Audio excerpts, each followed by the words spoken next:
Zubaida, I'd love for you to tell the audience a little bit about your story, where you're from, and why you decided to tackle the issue of childbirth deaths in particular. Definitely. And before I start, how many of you in this room have children?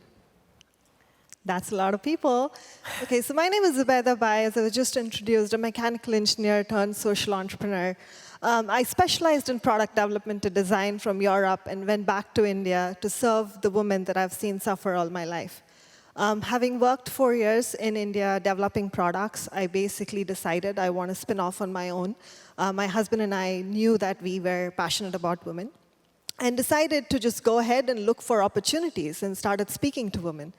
One of the field visits, I found myself in a village in India where I saw a midwife, and I struck a conversation with her and saw her use a sickle that was used to cut grass to conduct childbirth. Now, that kind of was an aha moment for me because I had an infection when my first child was born in one of the best facilities in India. And it was basically a moment of thought for me saying, if I had everything and had to suffer an infection, what would this woman be facing? And that kind of put me into this whole new world called maternal health. And I was there trying to explore options. And finally, 6 months into it, we ended up figuring out what we needed to do. We figured out that the World Health Organization had guidelines to prevent infections at the time of childbirth and prevent deaths for both the mother and the baby, and also morbidity, wherein the woman suffers if she's not dead for years after.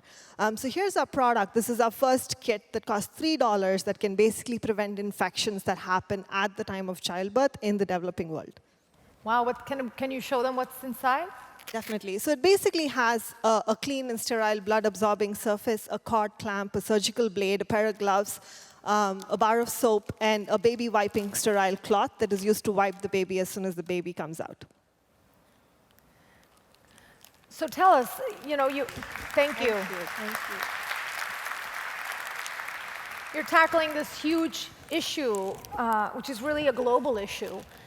How do you start founding a company that'll tackle this? I think we founded in 2010. We did a lot of research. In 2012, we officially started selling the product.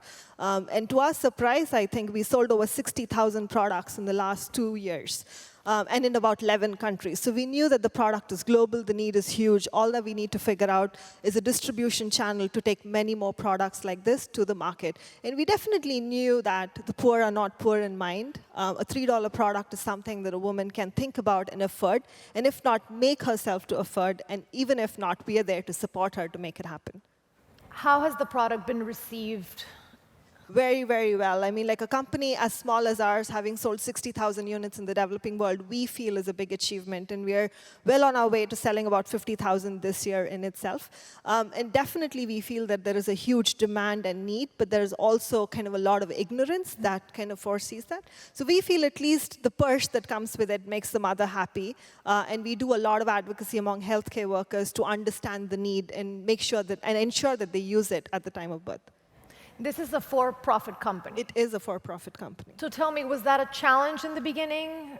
It was definitely a challenge. I kind of had every second person I met saying, you should be a nonprofit. Like, people would donate to this.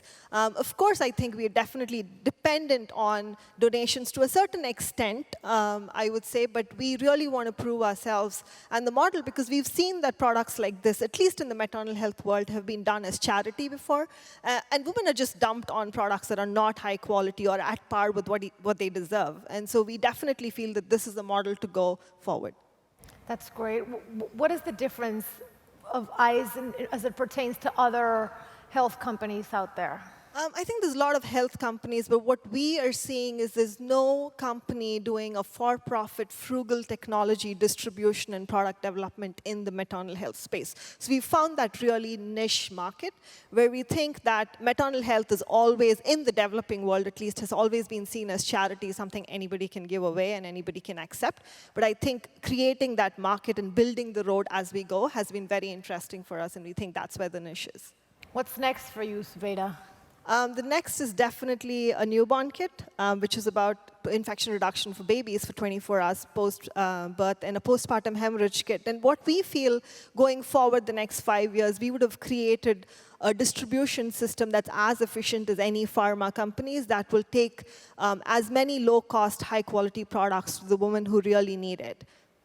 What is your advice to all these young people before us that may want to go into business providing products such as these in developing countries? You just have to have the passion, vision, and stick it out. It takes much longer than you think, but I think I'm of a firm believer that if your heart truly desires something, the universe will conspire to give it to you. And I think me being on this stage, and a lot of other entrepreneurs I'm saying, is basically a living proof that there are people out there to support entrepreneurs like us, especially like this fellowship that I'm here in Chicago's Ideas Week. I think this is a great platform, and I'm so thankful to be here.